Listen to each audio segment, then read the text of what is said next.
सबलाई नमस्कार हो 33 कोटी एकैचोटी सबलाई नमस्कार सबलाई नमस्कार सबलाई नमस्कार 33 कोटी एकैचोटी सबलाई नमस्कार सबलाई नमस्कार सबलाई नमस्कार 33 कोटी एकैचोटी सबलाई नमस्कार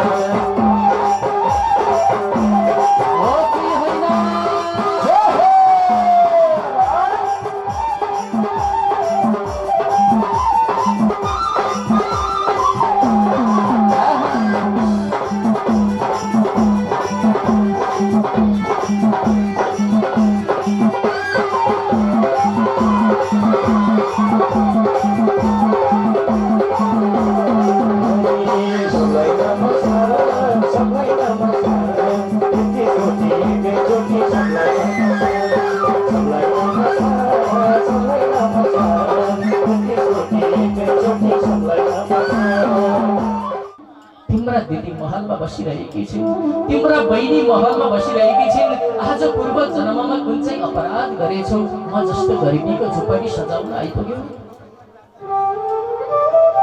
आज तिमीलाई 9 महिनासम्म गर्भमा राख्दा तिम्री आमालाई के यति दुखी छोरीलाई गर्भमा राख्दा केही संकेत आएनन् होला दुखी रहेछु देवी जति म दुखी छु त्यति तिम्रो चिन्ता लागिरहेको छ तिमी दुखी छौ चाहना हुँदा हुँदै पनि यो मन हुँदा हुँदै पनि कसको श्रीमतीलाई कसको श्रीमानले चाहदैन र सबैभन्दा सुखी बनाऊ सबैभन्दा आनन्दले राखौ माफ गरिदेऊ देवी माफ गरिदेऊ आज त्यो मेरो वचन पुरा हुन सकेन यो सबै दोष मेरो मात्र नभएर तिम्रो पनि थियो यो सबै दोष तिम्रो मेरो मात्रै नभएर पूर्व जन्मको फल थियो यो दोष तिम्रो मात्रै नभएर यो विधाताको थियो यो समयको थियो कहिलेकाहीँ तिमी भन्छौ नि कहिलेकाहीँ त ससुराली जानुस् कहिलेकाहीँ माओली जानुस् देवी कसरी जाउँ म माओली आज गरिबी भान्जोलाई र धनी भान्जोलाई खानको लागि भान्सा अलग हुन्छ आज गरिब भान्जोलाई र धनी भान्जोसँग बोल्ने शैली फरक हुन्छ कसरी जाउँ म अपमान हुनको लागि तिमीलाई थाहा छ जुन व्यक्ति समाजबाट अपमानित हुन्छ त्यो व्यक्ति इष्ट मित्र नाताबाट पनि अपमान हुँदो रहेछ तिमी भन्छौ ससुराली जा तिम्रा भिनाजुले भोजन गर्ने थाल अलग छ म दरिद्रीले भोजन गर्ने थाल अलग छ तिम्रा ज्वाइँ भिनाजुले भान्सा गर्ने समय फरक छ मैले भान्सा गर्ने समय फरक छ बिन्ती लागोस् तिमी पनि कहिल्यै माइत नजाऊ तिम्रा दिदीलाई तिम्री आमाले दिने कोसेली फरक छ किनकि महलमा पुग्दैछ त्यो कोसेली तिम्रै आमाले तिमीलाई दिने कोसेली फरक छ किनकि गरिबीको झुपडीमा आउँदैछ त्यो कोसेली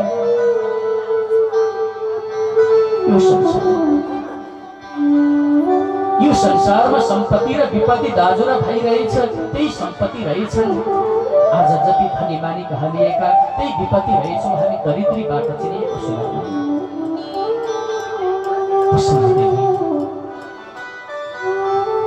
विपदका दिनलाई सम्झेर आँखा रसाउन थाल्छौँ आफ्नै आमा बाबाले पैसा कमाउने छोरोको साथमा बस्नु भएको छ आफ्नै आमा बाबाले म पैसा नकमाउने दरिद्री छोरासँग बोल्न चाहनुहुन्न आफ्नै बाबाले आफ्ना सन्तानलाई त टाढा गर्छन् पैसा नभए भने के समाजले किन नजिक गरून् कोसँग गुनासो पोख्ने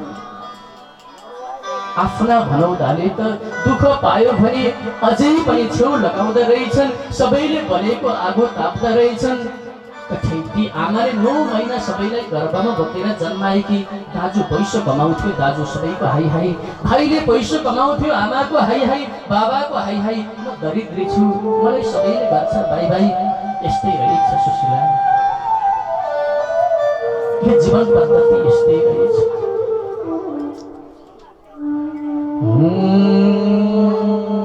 टाढी हुन्छन् आफ्नाहरू जन्मै गरिब भएपछि मनले शान्ति पाउँथ्यो होला यो संसारलाई छोडेपछि यो संसारलाई छोडेपछि सुशीला, तिमीलाई एउटा कुरो थाहा छ, आज म कति टाढा पारी गएर कति टाढा भिक्षा माग्न गएँ, भिक्षा दिएन।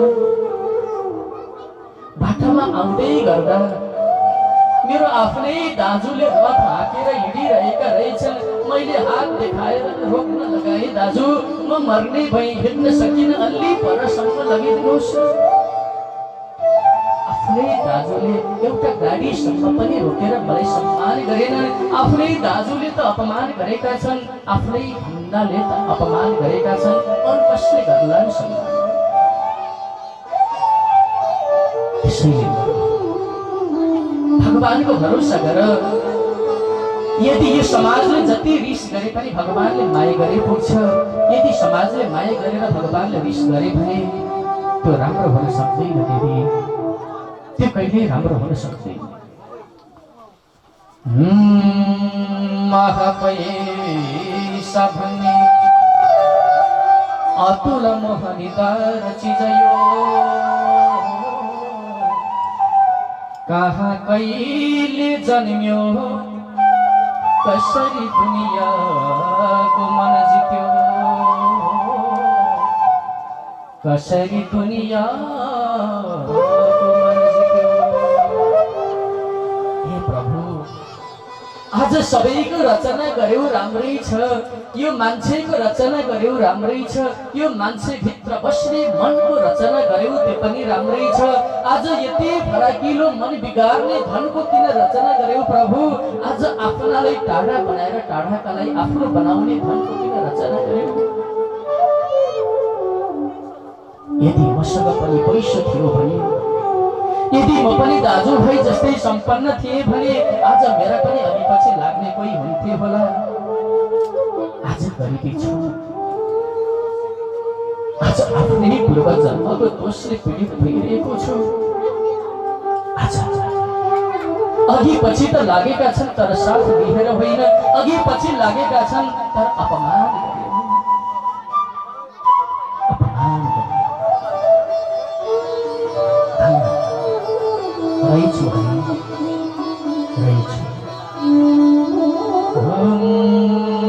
नटोक्दा टोकिन्छ, न त भगवान भेटाउँछ,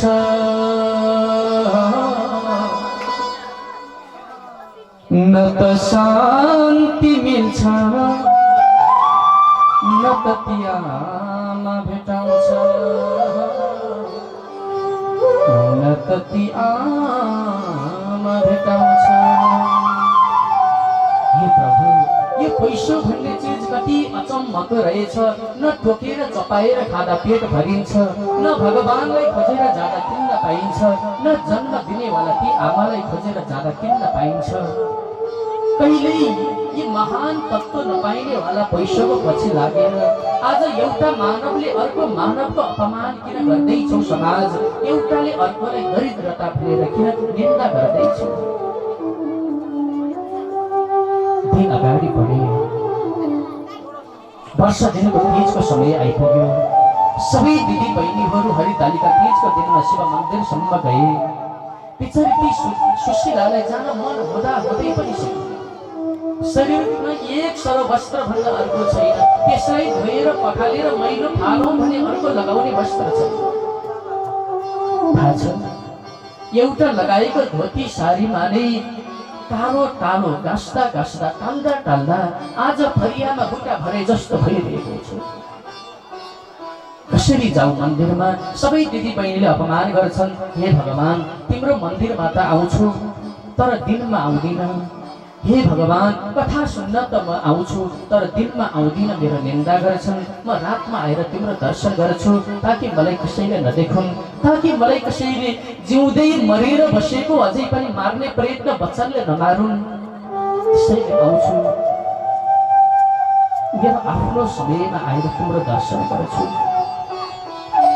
जहिले रातिमा मन्दिर जानेवाला एउटै भगवानको भक्तको रूपमा चिनिन्छ, जसको नाम हो सुशीला। फूल परैबाट चढाउँथिन्, फल परैबाट चढाउँथिन्। भगवान म दुर्गन्धित छु, मेरो गन्ध हजुरमा नआओस् है। भगवानको भक्त थिए। दिन अगाडि बढ्दै बढ्दै गयो। तब सुशीलाले भने, स्वामी तपाईले कहिले कुनै बेलामा एक द्वारिकाधीश भगवान कृष्णसँग मित लगाउनु भएको छ? अरे दिदी, आज तुमले कहाँबाट सम्झायो?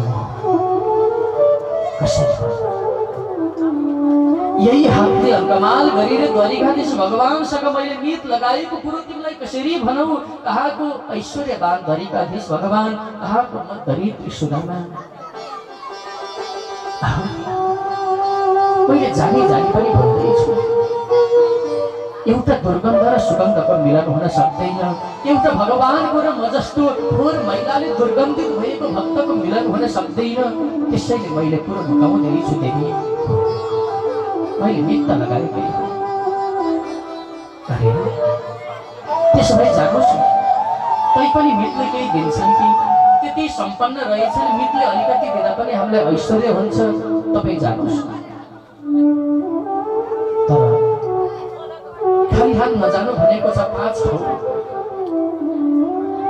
गुरुलाई भेट्न जाँदा खाली हात नजानु, राजालाई भेट्न जाँदा खाली हात नजानु, मितलाई भेट्न जाँदा खाली हात नजानु, मन्दिरको दर्शन गर्न जाँदा खाली हात नजानु, कुनै पनि यज्ञ पूजामा जाँदा खाली हात नजानु। त के कसरी लिएर जाऊ देवी? यो खाली हातले गएर भगवानसँग कसरी अङ्कमाल गर्न सक्नुला? कसरी मिलन हुन सक्ला? स्वामी, त्यसो भए म आज भिक्षा माग्न जान्छु। उनी तपाईको मित कृष्णको नाम जपेर जति मैले ल्याउँछु त्यही कसरी बोकेर जान्छु। भिक्षा माग्न सुशीला गइन्। 4 घरमा आमाहरूले नाङ्लामा चामल राखेर पटेस पार्दै हुनुहुँदो रहेछ। त्यही बेलामा हेरेर दरिद्रै सुशीला फेरि माग्न आइपुगी। 1 मुठी कनिका र भुस बिहासहित दिएर पठाउनु। 4 घरमा जाँदा 4 मुठी कनिका र भुस माग्नेलाई धेरै त्यही कसले राम्रो दिन्छ माग्ने? 4 मुठी कनिका र भुस लिएर आइन्। स्वामी आउनुहोस्, यही लिएर जानुहोस्। अरे 4 मुठी कनिका त ल्यायौ देवी, यसलाई पोको बनाएर लैजाने टाढोसम्म पनि हाम्रो झुपडीमा छैन। कसरी जाउँ? म हातमा लिएर जाउँ? बाटामा गएर अर्काले फालेको टालो टिपेर कपडाको टुक्रो ल्याएर त्यसैमा पोको बनाउनु भयो। कपडाको टालो रहेछ, खोत्रो छाताको कालो टालो, त्यसैमा पोको बनाएर आज दरिद्र सुदामा गरिबीको कारणले आज म दुःख लुकाउँदिन। सबै दुःख तपाईलाई पोख्दैछु। आज मैले गुनासो तपाईलाई पोख्दैछु। हे द्वारिकाधीश भगवान, बाल्य सखा मेरो मित, म आउँदैछु। हे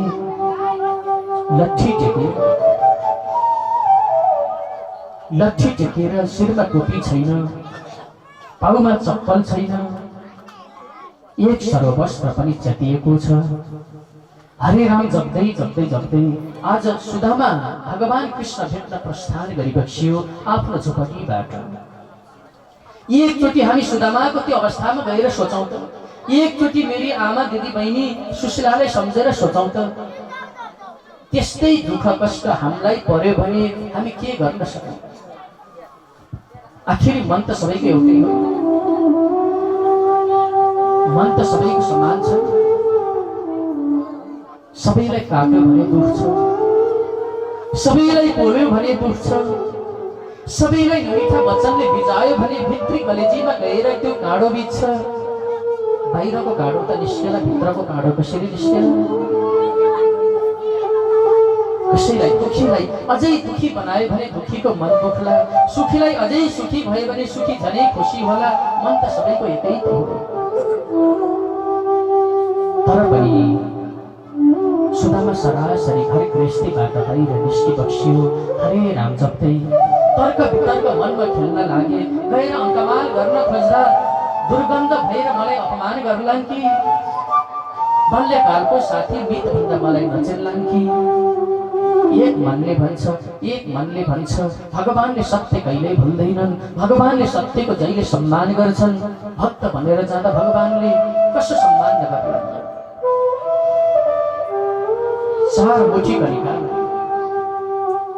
चार मुठी कनिकालाई काखी मुनि लुकाएर हरे राम जप्दै जप्दै जप्दै आज भगवान श्री कृष्ण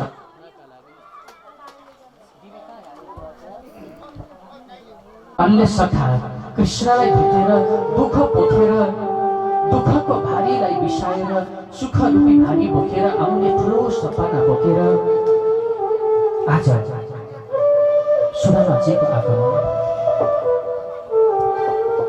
हरिं कृष्ण मुरारी सुदर्शन धारी कृष्ण मुरारी सुदर्शन धारी मुरली बजाने प्रभु का कृष्ण मुरारी सुदर्शन धारी कृष्ण मुरारी सुदर्शन धारी मुरली बजाउने प्रभु का मुरली बजाउने प्रभु का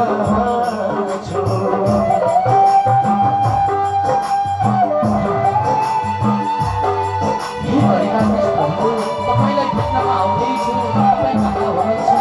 एउटा भक्तको प्रतीक्षा गरेर बसिरहनु।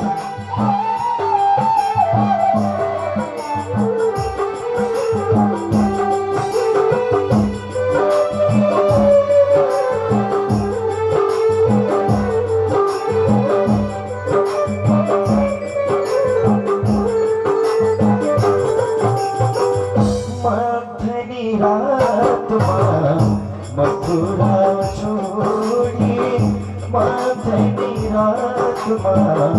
मथुरा छोड़ी श्री वासुदेव बंधनलाई तोड़ी श्री वासुदेव बंधनलाई तोड़ी परसाको बारी चरणले भरी परसाको चरणले भरी यमुना घटाउने प्रभु का यमुना घटाउने प्रभु का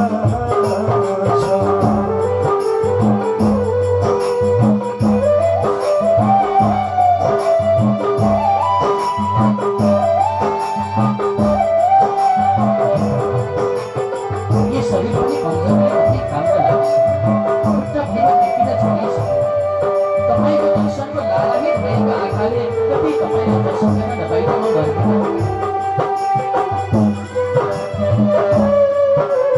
जसरी भुइँले तपाईँको दर्शन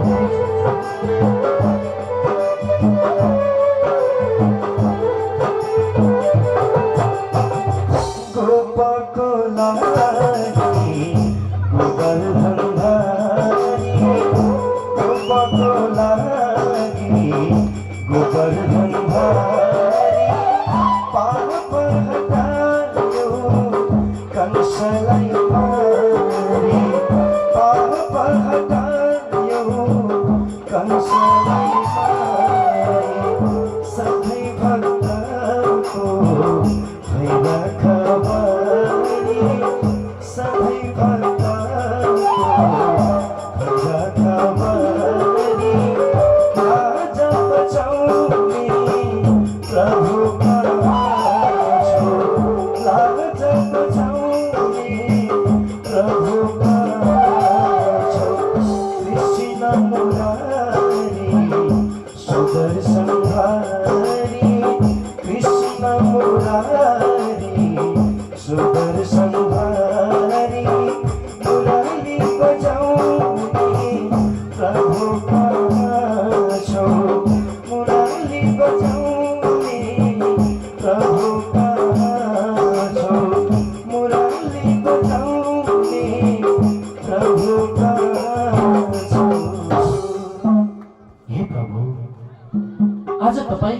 क्षणको इच्छा बोकेर म दरिद्री बाल्य सखा सुदामा आउँदैछु है। यता सुदामाले आफ्ना गुनासा पोख्दै तर्क वितर्क गर्दै एउटै मितको दुःख यस्तो छ, अर्को मितको सुख। भगवान श्री कृष्ण परमात्माले रानी खै कहाँ गइन्?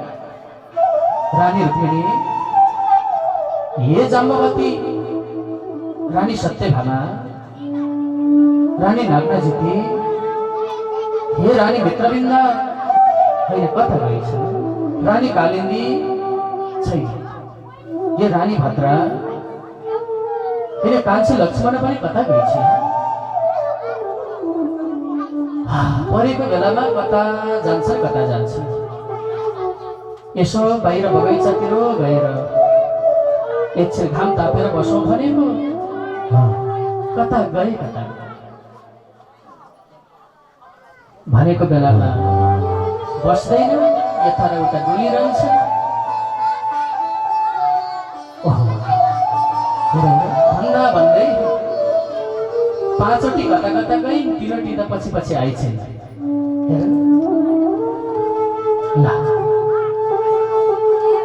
खै द्वारपाल पनि कता गयो? द्वारपाल अनि खै त मेरी माइली जाम्बवती पनि आउँदै थिए, अर्को द्वारपाल पनि फर्केर गएछन् कि के? खै भगवान अहिले आउँछु त भन्दै थियो, खै के गर्छ? ल भयो आऊ द्वारपाल। कृष्ण भगवानले रानीलाई साथमा लिए, द्वारपाललाई साथमा लिए। केवल द्वारिका धामको महाराजको रूपमा भगवान एउटै भित्री चिन्ता लिइरहनु भएको छ। जुन दिन सुदामाको त्यो आश्रममा गएर फर्किएको दिनबाट एकछिन फुर्सद भयो कि भगवान बाहिर बगैँचामा जाने पलाइहाल्नु। कहिले आउलान् मेरो सुदामा, कहिले आउलान् मेरो बाल्य सखा सुदामा, खबर त छोडेर आछु, कहिले आउलान्? बाटो हेरेर कृष्ण बसिरहनु भएको हुन्छ भक्तको स्वागतको लागि। यता सुदामा लट्ठी टेक्दै टेक्दै टेक्दै भगवान कति टाढा रहेछ द्वारिकाको धाम। हरे राम कृष्ण भगवान, न त सकिन्छ गरी खान, न त सकिन्छ मरेर जान। हजुरले धेरै अवस्था दिनुभयो, बुढेसकालको अवस्था कति कष्टदायक हुँदो रहेछ प्रभु, कति कष्टदायक हुँदो रहेछ। सबैले निन्दा गर्छन्, सबैले आँखा तर्छन्, सबैले गनगन गर्छन्, काम गरौँ काम गर्न सकिँदैन। लौ तिम्रै लीला हो, जे गर्छौ गर भगवान, जे गर्छौ गर। यही वंशीधरलाई म भेट्न आउँदैछु। खै बाटो कता होला? ए बाबु, ए बाबु, भन न बा, भगवान कृष्णको द्वारिका धाम जाने बाटो कुन होला? बाजे बाजे, ए बाजे, होइन कस्ता बाजे भन्ने बोलाउँदा पनि बोल्दैन। यही बाटो भएर जानुहोस्, तपाईँ पुग्नुहुन्छ, यही बाटो जानु। यो बाटो गयो भने पुगिन्छ त बाबु? आरामले पुग्नुहुन्छ, तपाईँ अगाडि बढेर जानुहोस्। भगवानको दर्शन मिल्छ त बाबु मलाई? अवश्य मिल्छ बा। बाबुको जय होस्, बाबु जय होस्। ओहो, ओइ ओइ काइली, ऊ त्यता हेर न, हेर कति कुकुर बुढो आएको थियो,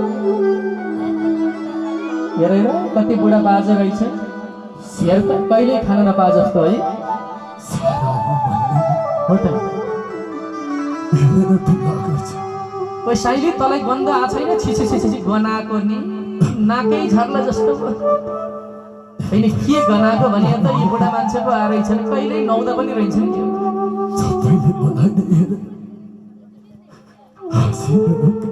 हामीलाई बुढौली भाषामा गाली गरी पो रहेछ त्यो बुढाले। मान्छे बुढो भयो भने भिर खोज्छ भने यही बुढालाई भिर चाहिने पो रहेछ। हामीले यता छोडो गरेको हामीलाई गाली पो गरिरहेछ। छि छि छि उता जा गन्ध आएर आहा ओहो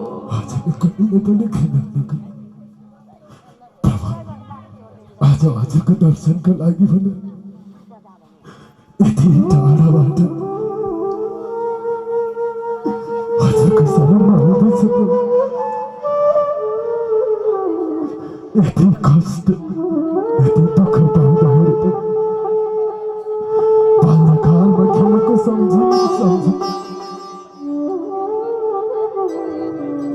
हजुरसँग भेट्ने आशा लागेको छ प्रभु। कस्तो भोग भएछ भनेर नभन्नु प्रभु। यी सारा मानिसहरूले भने जस्तो तपाईँले नभन्नु प्रभु। ओइ ओइ हेर त ती बुढा बाजेले लाएको लुगामा कति ठाउँमा च्यातिया छ गनौँ न। के गनिसाध्य छ र कहाँको दरिद्री रहेछ।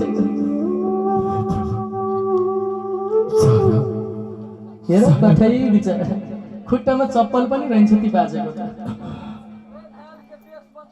हेर लाज पनि नभएका बुढा रहेछ नि। यस्तो दरिद्री रूप देखाएर के हिँडिरह होला।